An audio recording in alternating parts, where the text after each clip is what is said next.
Assalamualaikum warahmatullahi wabarakatuh. Nama saya Nur Aqilah binti Muhammad, nombor matrik 190910.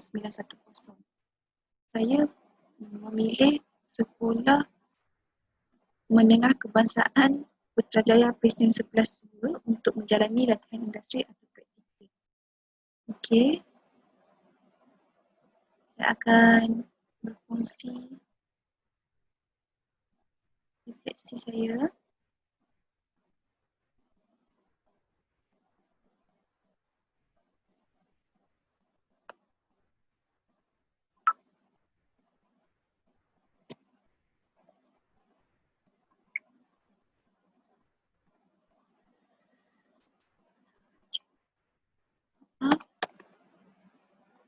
Okey, yang pertama ialah latar belakang aspek yang difokuskan, iaitu pembelajaran di dalam pembelajaran pendidikan jasmani dan kesihatan.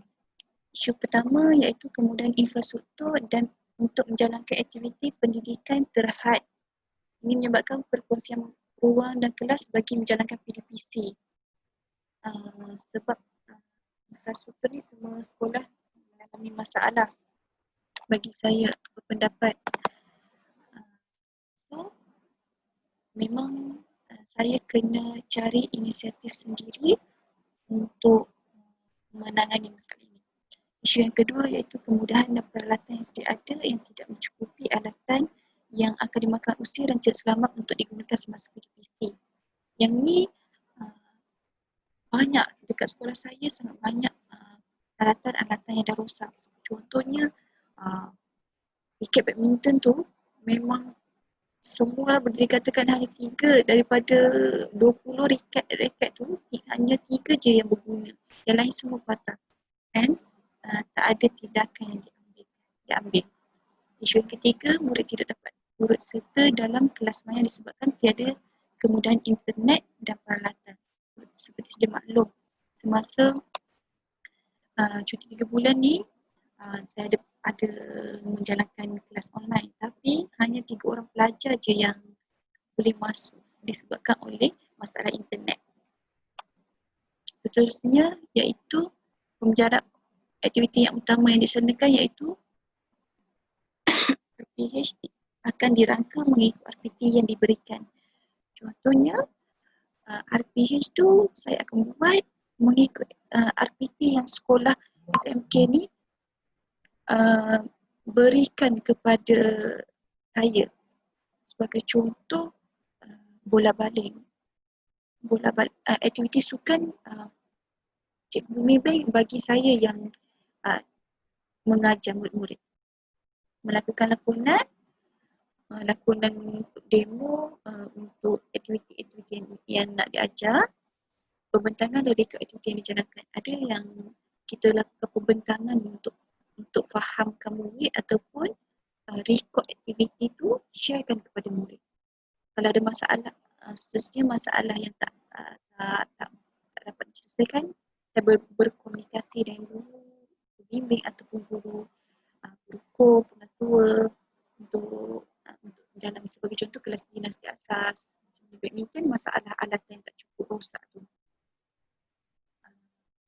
Terusnya ubah suara permainan alatan, ubah suara permainan dan alatan ni kita melakukan perubahan tentang sebab kita tak ada alatan yang proper dan cukup untuk mengajar, so kita cari alatan lain untuk murid-murid sama belajar.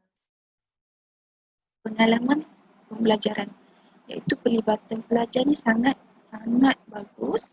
Kerjasama yang murid beri sangat baik bagi dekat saya. Murid juga banyak bertanya soalan dan saya pun banyak bertanya soalan kepada murid, dan ada juga sesuatu murid bagi persembahan, saya pun bagi persembahan. Saya tengoklah ke murid dalam sekolah 11 dua ni sangat berani dan yakin. Dari segi lakonan dan nyanyian, mereka sangat memberi input yang sangat bagus lah. Sampai saya macam wow, sangat bangga dengan diorang. Seterusnya menggunakan alatan yang maksimum ni, saya guna semua alat yang ada untuk mengajar dan saya mendapat pengalaman sendiri melakukan kemahiran yang diajar. Cabaran dan kekangan. Okey, bagi cabaran dan kekangan ni, kekangan masa persediaan sebelum PDPC tu sebagai contoh, pagi ke lepas rehat ke, murid ni masa kita nak sediakan PDPC ni kadang-kadang terganggu sebabkan kelas kita sendiri,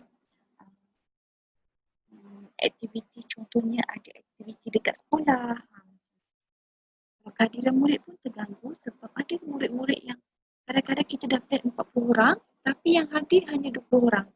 Tapi walaupun diorang tak hadir, saya sendiri akan manage aktiviti-aktiviti tu dengan cepat bagi pelajar-pelajar ni boleh lakukan aktiviti tu dengan seronok. ABM tidak boleh diguna pakai untuk PDPC seterusnya. Sebagai contohnya, pen drive rosak, shortcut, pembesar suara rosak. Semasa kita nak mengajar, tiba-tiba pembesar suara rosak. Laptop dah habis bateri. Waktu yang tidak cukup untuk satu kelas. Pernah sekali saya berpengalaman, hanya satu kelas, guru kelas yang lain melepaskan murid tu telah lambat, menyebabkan saya hanya dapat masa kelas saya hanya 15 minit saja. So, murid-murid tak akan dapat melakukan aktiviti dengan sepenuhnya ataupun hanya sebahagian murid yang dapat melakukan aktiviti ini. Perkara penting yang diperolehi iaitu saya kena ada penyediaan rancangan B atau C. Plan A tu kalau A tak jadi, kita kena ada plan B and C dalam setiap PDPC kita. Guru perlu kreatif, saya perlu kreatif dan inovasi dalam setiap PDPC. Suasana pengajaran dan pembelajaran yang sebenar di sekolah, saya dapat rasa bagaimana suasana pengajaran di sekolah. Pergaulan dengan guru-guru di sekolah sangat bagus, sebab sekolah saya sangat bagus dari segi interaksi sosial tu sangat bagus. Semua guru sangat memberi perhatian. Cadangan dan rumusan iaitu meminta tolong pelajar untuk menghasilkan ABM menggunakan bahan yang boleh digunakan pakai, kekurangan peralatan untuk melakukan aktiviti semasa PDPC seperti yang diberitahu sebelum ni. Tidak semua murid memiliki kemudahan belajar secara talian. Contohnya tak ada telefon, ada murid saya yang tak ada telefon, internet tak ada, kehabisan. Mereka bergantung dengan ibu bapa untuk buat kelas. Kalau ibu bapa pergi kerja, tak bolehlah buat kelas. Perancangan ni kena ada.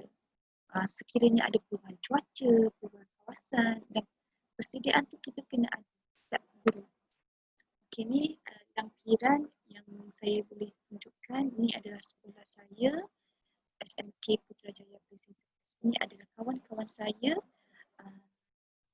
Asro dan Khairul, dan 2 orang lagi iaitu budak TESL yang turut serta di dalam sekolah ini.